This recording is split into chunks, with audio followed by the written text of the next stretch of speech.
Saudara-saudara yang dikasihi oleh Tuhan Yesus Kristus, beberapa waktu yang lalu itu berarti berapa tahun yang lalu gitu ya, sebelum pandemik itu saya dan Pak Nanang itu pergi mengantarkan salah seorang teman kami itu ke dokter. Ya, diantaranya ke dokter kalau udah umur segini mah ya gitu ya. Diantaranya ke dokter, saudara-saudara. Kebetulan kami mengenal cukup baik. Dia mengalami sakit itu agak sulit menggerakkan tubuhnya. Ya.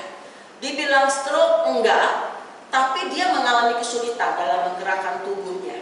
Jadi saya dan Pak Nanang bawa dia ke rumah sakit, ke dokter.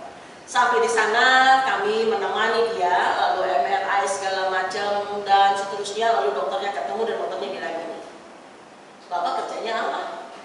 Bapak-bapak berarti kan? Lalu dia bilang, "Iya Pak, saya kerjanya di bagian apa gitu ya," dan dikasih tahu. "Oh gitu, pakai komputer terus ya?" "Iya." "Sampai malam ya?" "Iya." Tahu Bapak Ibu apa yang terjadi? Dia karena keseringan begini, nunduk, maka dia mengalami peradangan di bagian tulang leher, sampai akhirnya mengalami persoalan dan membuat tubuhnya akhirnya tidak bisa bergerak dengan cukup baik. "Oh iya benar Pak, saya pakai laptop terus begini, lalu kalau di rumah pun di atas kasur, di ranjang, begini juga dan seterusnya." Saudara-saudara, ya puji Tuhan dia udah baik sekarang gitu ya, dioperasi dan seterusnya, akhirnya mengalami pemulihan. Tetapi di dalam era digital ini, maka kita melihat bagaimana orang itu dikatakan menjadi generasinya adalah generasi menunduk. Menunduk, saudara-saudara. Kenapa menunduk? Adalah karena sibuk dengan perangkat apanya? Gawainya. Perangkat gawainya masing-masing. Asik dengan perangkatnya. Dulu ketika awal-awal saya berkhotbah di gereja, kalau khotbah lalu jemaat mulai begini aja, pilihan satu, dia tidur, ya, atau sibuk baca warta jemaat. Tapi kan warta jemaat sedikit ya, paling dia tidur nih. Waduh, berarti khotbahku tidak menyenangkan sampai dia akhirnya tidur. Kalau sekarang makin banyak yang nunduk, sibuk dengan gawainya. Oh, kalau di Mangga Besar enggak beda. Nggak beda, sama aja ya. Nggak beda, sama aja. Nah, menunduknya ngapain ketika di gereja? Apakah dia berdoa? Jelas tidak, saudara-saudara. Tapi dia sibuk dengan gawainya, sibuk dengan handphonenya, ya. Sibuk dengan handphonenya. Nah, akibatnya apa? Ketika semua orang menunduk, ketika semua orang sibuk dengan handphonenya masing-masing. Saya kira ini hal yang biasa Bapak dengar kalau pernah pergi ke restoran bersama dengan keluarga. Sampai di restoran, makan bersama, lalu apa yang Bapak Ibu lakukan? Main HP. Semua main HP, begitu kan? Makan boleh barengan, duduk boleh bersama, tapi semua masing-masing pegang handphone. Pegang handphone. Orang cerita, dengar gak? Kami pernah lakukan itu di kamar, Bapak Ibu. Jadi saya, Pak Nanang dan Iren ada dalam kamar saya, duduk sama-sama di atas ranjang. Lalu kami ngobrol, tapi dengan menggunakan chatting. Kebayang gak sih? Satu kamar, bahkan duduk di ranjang yang sama, masing-masing pegang handphone, dan kami ngobrol tapi dengan menggunakan handphone. Tadi Iren gimana? Iya Ma, tadi begini. Itu pakai gawai. Lalu kita taruh gawai dan kita ketawa ngakak bertigaan gitu ya. Kenapa? Karena ini memperlihatkan kehidupan masa kini. Ketika orang akhirnya sibuk dengan dirinya masing-masing. Pergi ke restoran masing-masing pegang handphone. Bahkan tadi saya bercandain dalam kamar pun masing-masing pegang handphone. Bangun tidur, yang Bapak Ibu lakukan apa? Yang dipegang pertama-tama apa? Bukan suami istri tercinta kan? Handphone. Nah, lihat jam. Bisa lihat jam. Habis lihat jam, WA. Ini ngaku dosa. Tadi kan dia ngaku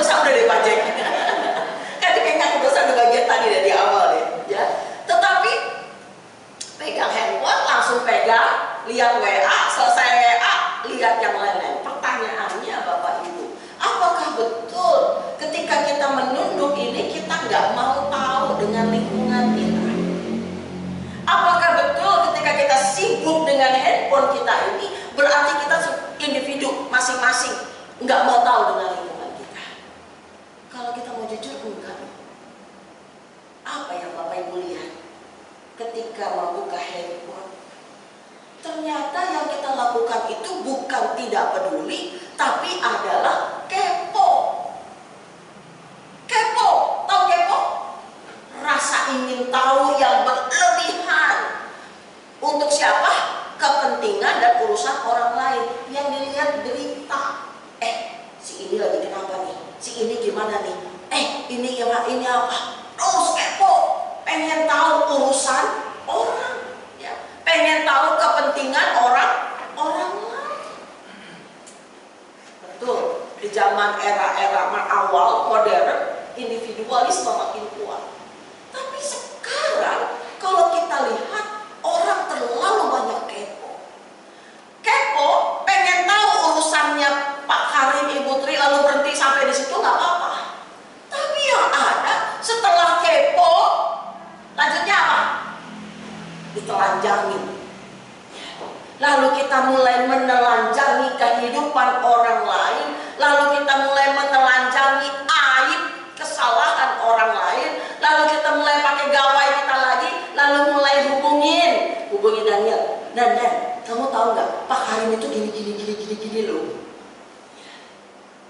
Masa sih? Padahal aku tahu loh, makin gede. Ya, makin besar. Kenapa? Karena makin akhirnya berkembang sedemikian rupa, menelanjangi. Oh, bukan cuma itu, tahu nggak?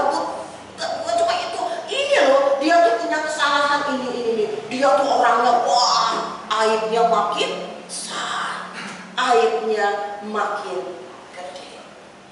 gede. Saudara, akhirnya tanpa sadar kita kemudian menghakimi orang yang ada di sekitar kita. Kita menghakimi teman-teman kita. Kita menghakimi saudara-saudara kita. Dan kita kepedulian itu berujungnya menjadi ke sana. Apakah ini cuma ada di zaman sekarang, saudara-saudara? Penghakiman yang terjadi, tuduhan yang terjadi ini memang sekarang dalam bentuk gawai, gitu kan? Tapi sebenarnya judging, menghakimi itu sudah ada dari zaman yang dulu. Dengan begitu mudahnya kita melihat, makanya Tuhan Yesus sudah bilang apa? Selumbar lebih gede kan daripada balok di mata sendiri, gitu kan? Kesalahan orang itu lebih gede daripada kesalahan diri sendiri. Pernah Bapak Ibu saya melihat di dalam sebuah reels gitu ya, yang seorang guru ketika dia membuat di papan tulisnya, dia membuat tulisan 1 kali 1 sama dengan 1 gitu kan. Ini dia mulai dari angka 9. 9 kali 1 sama dengan 9, 9 kali 2 sama dengan 18, begitu kan? Ditulis di papan tulis terus ya, sampai 9 kali 10. Dia tulis bukan 90 tetapi 89. Salah nggak? Salah loh. Iya kan? 9 kali 10, 90, begitu kan? Tapi dia tulis 89. Wah, ketawa satu kelas. Ya, ketawa satu kelas. Lalu mereka saling menggosip, mulai masing-masing lalu mengatakan, ya gurunya salah. Masa guru nulis 9 kali 10 jadinya 89? Kan 9 kali 10 itu adalah 90. Bodoh sekali guru ini. Ini guru kayak, wah, murid-muridnya ini ramai sekali. Lalu gurunya cuma diam melihat murid. Dan kemudian dia bilang gini, kenapa kalian ramai? Kenapa kalian berisik? Lalu anak-anak murid, Pak Guru gimana sih? Masa 9 kali 10 jadinya 89? Aduh gimana sih jadi guru? Wah, macam-macam ngomong gitu kan? Macam-macam ngomongnya. Gurunya bilang gini, kenapa ketika 9 kali 1 sama dengan 9 sampai 9 kali 9 kalian diam saja?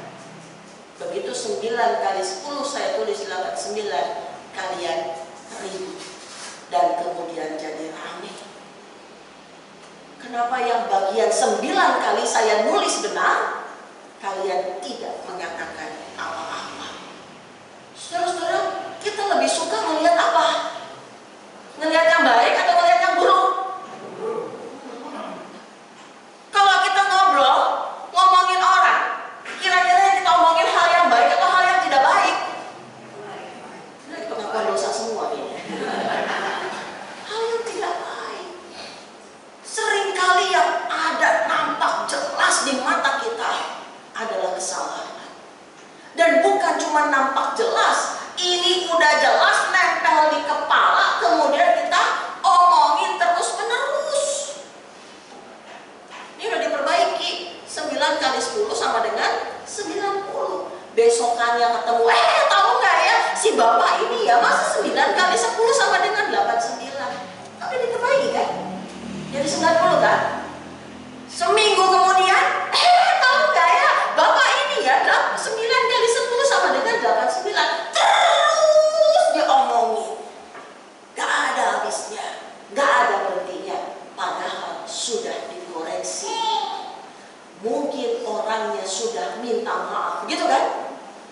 Mungkin orangnya sudah selesai dan sudah mengatakan, oke, saya salah, saya minta maaf. Selesai dong, karena minta maaf, betul? Tapi tetap kita omongin, tetap kita bicarakan, dan tetap kita sebut, bahkan kita labeling dia. Ini loh, Pak Nanang itu kayak gini. Kayak gininya tuh bagian apa? Bagian jeleknya, gitu ya, bagian jeleknya. Nah, saudara-saudara, problema ini juga terjadi pada zaman Tuhan Yesus. Kepedulian yang ada berujung pada penghakiman. Berujung pada penghakiman. Kalau gitu gimana? Nah, di sini kita melihat bagaimana Tuhan Yesus mengajarkan bahwa setiap orang yang percaya kepadanya bertanggung jawab, bukan saja pada dirinya sendiri, keluarganya, tapi juga kepada sesama. Kita mungkin mikir, lah kan yang bikin salah Daniel, ya biar aja dia tanggung sendiri. Nggak bisa. Kenapa? Karena Daniel ada di dalam komunitas kita. Karena Daniel adalah kawan kita. Karena Daniel adalah saudara kita. Dia adalah bagian dari kehidupan kita. Maka Bapak Ibu nggak bisa kita pegang prinsip, ya udah yang bikin salah dia, suruh dia aja tanggung sendiri. Nggak bisa. Kenapa? Karena kita adalah bagian dari sana. Kita adalah komunitas. Kita adalah bersama, kita adalah saudara, kita adalah teman, kita adalah sahabat. Ketika kita ada dalam ruangan ini, Bapak Ibu kenal nggak kiri kanan? Ada yang nggak kenal nggak? Coba cek.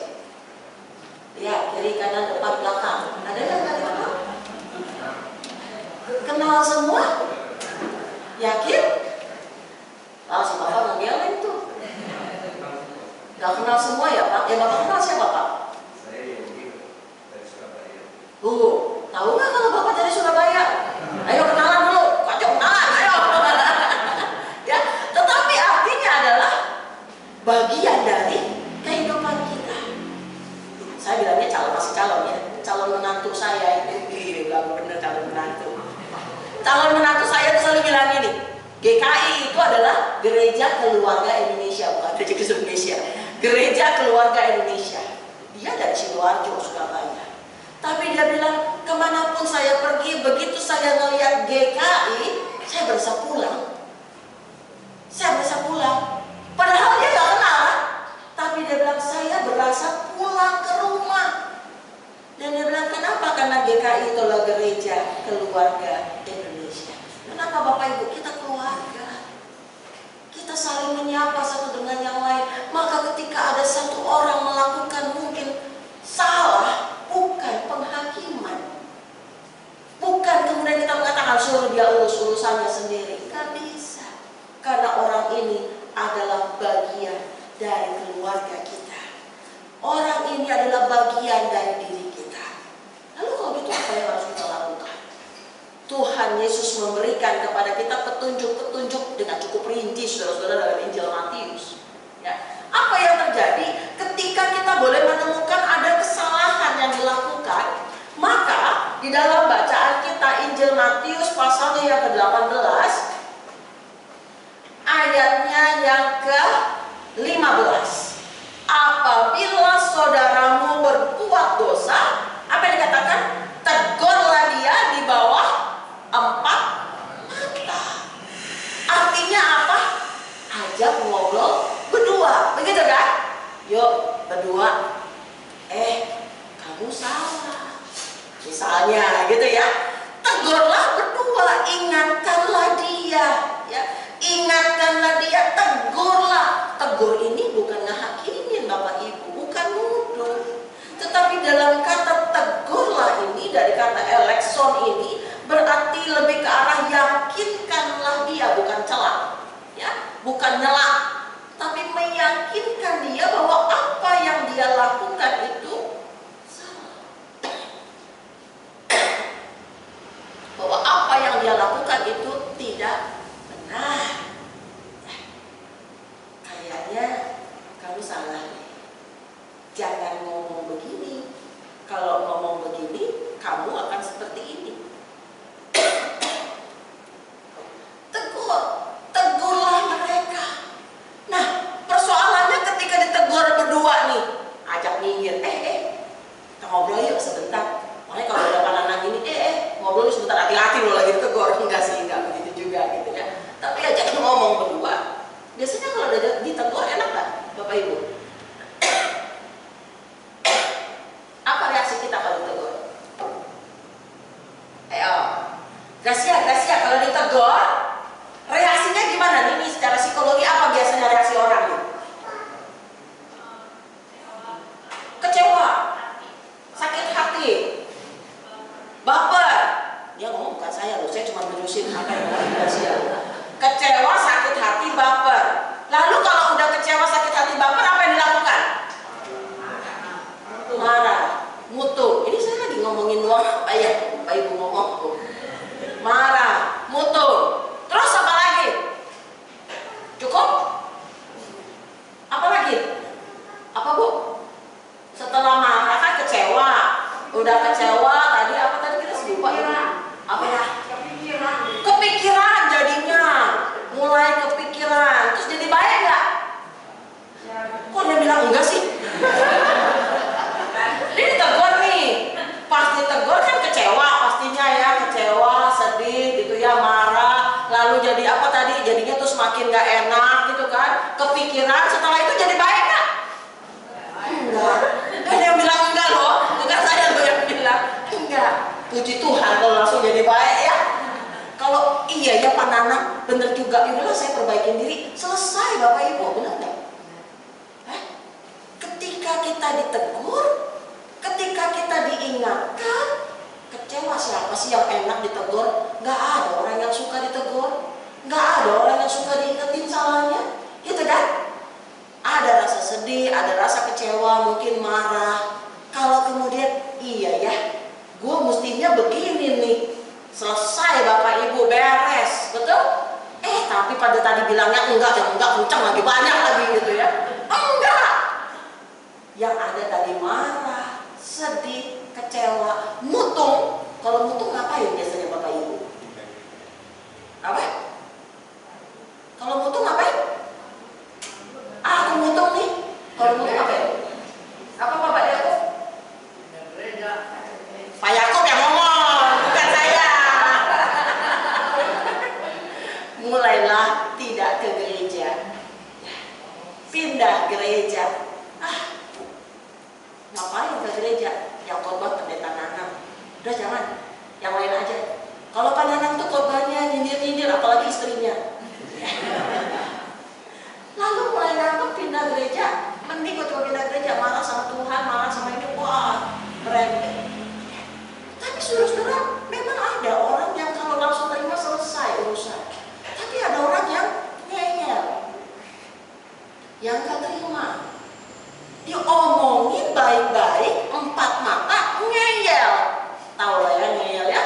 Jerman kan ya. Ngeyel. Kalau ngeyel terus diapain? Nah, kita lihat lagi. Bacaan kita mengatakan ngeyel nih, nggak mau terima, nggak mau tahu untuk kesalahan yang dia buat.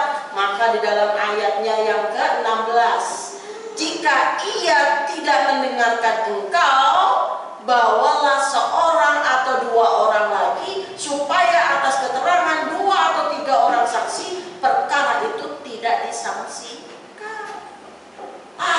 Nggak kena nih, diomongin. Berarti saya harus ajak satu dua orang lagi. Yaudah deh, tolong ya Pak Daniel, temenin saya. Kita mau negor Ibu Kyo. Yuk jangan sendiri dah, berdua dah, materi yuk kita lawan yuk. Melawan Ibu Kyo nih, diomongin udah berkali-kali tapi gak ngerti-ngerti nih. Udah kita datangin deh 2-3 orang yang kemudian menghampiri dan kembali mengingatkan. Bapak Ibu kembali ya. Tujuannya apa? Tujuannya bukan mencela. Tujuannya bukan mau menghakimi. Tujuannya bukan menjatuhkan. Tetapi teguran-teguran yang diberikan itu adalah karena kita peduli. Karena kita sayang. Ya, karena saya kasih. Anak saya itu paling takut kalau saya udah nggak mau ngomong, udah nggak mau negur. Dia selalu bilang, kalau mami udah diam dan tidak mau negur, berarti mami marahnya udah kelewatan. Selama saya masih negur, selama saya masih mengingatkan dia selalu mengatakan itu berarti mama masih peduli sama saya. Jadi saudara, dasarnya apa? Dasarnya adalah karena kita peduli. Dasarnya adalah karena kita sayang. Ini udah didatengin nih sama Ibu Tri, sama Pak Daniel, sama saya. Bu Kyoknya terima nggak? Nggak juga. Ya kan? Waduh, ini Bu Angelin udah mulai bawa-bawa Putri sama Pak Daniel untuk melawat saya, negur saya nih. Nggak bener nih. Makin marah lagi dan tidak bisa terima. Itu ada di ayat 17. Jika ia tidak mau mendengarkan mereka, apa yang terjadi berikutnya? Sampaikanlah soalnya kepada jemaat. Persoalannya sekarang disampaikan kepada jemaat. Berarti di kebaktian dong ya. Mari kita panggil Daniel untuk maju ke depan, lalu silakan aku dosa di hadapan orang-orang. Enggak Bapak Ibu, GKI tidak mengenal seperti itu. Di beberapa gereja lain mungkin ada, namanya siasat gereja. Tapi GKI tidak mengenal seperti itu. Apa yang dimaksud dengan jemaat Tuhan? Ada penafsiran yang mengatakan bahwa jemaat Tuhan ini kemungkinan besar adalah kalau kita majelis jemaat. Ya. Beberapa orang penatua yang dipercaya mengelola bait Allah, Sanhedrin atau apapun namanya, yang kemudian dia sampaikan. Ini loh persoalannya seperti ini. Ya. Bapak Ibu, tapi kan banyak orang yang kemudian keras kepala kan. Udah ditegur sendiri nggak mempan, ditegur 2-3 orang nggak mempan, ditegur sama majelis jemaat nggak mempan. Siapa ini orang kenapa ya? Anaknya diapain? Diapain? Diapain Pak? Kaget saya. Di get out. Di get out. Bukan dia yang kasih surat atestasi, kita yang kasih surat atestasi gitu ya. Gak boleh Pak. Gak boleh kita kasih surat atestasi suruh dia keluar, gak boleh ya. Kita gak bisa kasih dia kasih surat tilang, kartu merah, kamu keluar aja dari GKI Mangga Besar, gak bisa gitu. Lalu apa yang terjadi? Tapi pada sadis juga sih Pak. Kalau lihat Alkitab nih, ya kenapa sadis? Karena Tuhan Yesus mengatakan kalau mereka tetap tidak mau dengar, anggap mereka sebagai seorang tidak mengenal Allah dalam ayat 17, atau seorang pemungut cukai. Bahasa kerennya kafir.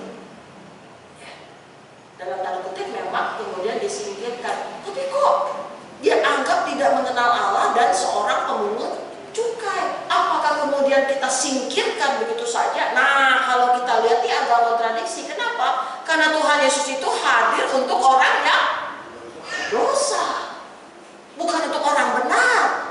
Bahkan salah seorang murid Tuhan Yesus juga adalah pemungut cukai.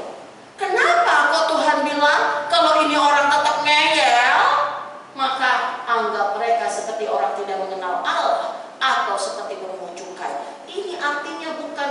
disingkirkan, tendang jauh-jauh, tapi tetap dalam rangkulan bahwa gereja terbuka bagi orang berdosa. Siapa di sini yang nggak punya dosa? Saya sendiri juga berdosa, gitu kan? Kenapa? Karena kita semua tidak terlepas dari salah. Kita semua tidak terlepas dari mungkin kelalaian demi kelalaian. Tapi bukan berarti kita harus hidup di dalam kelalaian. Bagaimana kita boleh terus-menerus memperbaiki diri menjadi lebih baik lagi, menjadi lebih baik lagi. Nah, maka Bapak Ibu sebagai komunitas, kita boleh belajar untuk apa? Belajar untuk boleh peduli dengan sekitar kita. Bukan peduli kepo urusan orang, aib orang, tapi ketika ada kesalahan kita lihat, maka mari kita peduli, kita boleh menegur. Nah, apa yang harus diperhatikan ini yang mesti hati-hati. Kenapa? Kan orang bilang aku congor gitu ya. Nih, mulut ini bahaya nih. Betul? Berapa banyak orang yang sakit hati gara-gara ini kan? Kenapa bisa sakit hati gara-gara mulut kita? Karena kita ngomong sembarangan. Ketika negur pun harus diperhatikan. Ketika kita menegur harus memperhatikan apa? Bahasanya. Ya, kata-kata yang disampaikannya. Kadang-kadang kita kan ngablak ngomong, ya, karena merasa dekat, kan keluarga, dekat kan, saudara, enggak difilter lagi omongannya. Langsung ngomong seenaknya kita. Kita nggak peduli, kita nggak ingat bahwa teguran yang seenaknya tadi ternyata melukai, ternyata menyakiti. Ya. Jadi hati-hati dengan mulut, hati-hati dengan kata-kata yang kita sampaikan ketika kita menegur. Jaga supaya kata-kata yang keluar adalah kata-kata yang baik. Lalu hati, ini saya negur kenapa? Sebel aja. Ya nggak bisa dong gitu ya. Tetapi karena saya peduli, karena saya mengasihi. Karena saya mengasihi, dasarnya adalah kasih. Karena saya peduli sama Anda, saya pengen Anda menjadi lebih baik, maka saya tegur empat mata. Ya, jangan langsung depan gereja, depan orang banyak. Gitu kan? Jangan. Tegurlah empat mata. Kalau nggak berhasil, bawalah 1-2 orang. Gitu kan? Enggak berhasil juga, mari kita bawa ke yang lebih besar, yang namanya adalah majelis jemaat. Bukan dipermalukan depan orang banyak. Ini yang perlu hati-hati. Kadang kita lepas kontrol, Bapak. Kita lepas kontrol.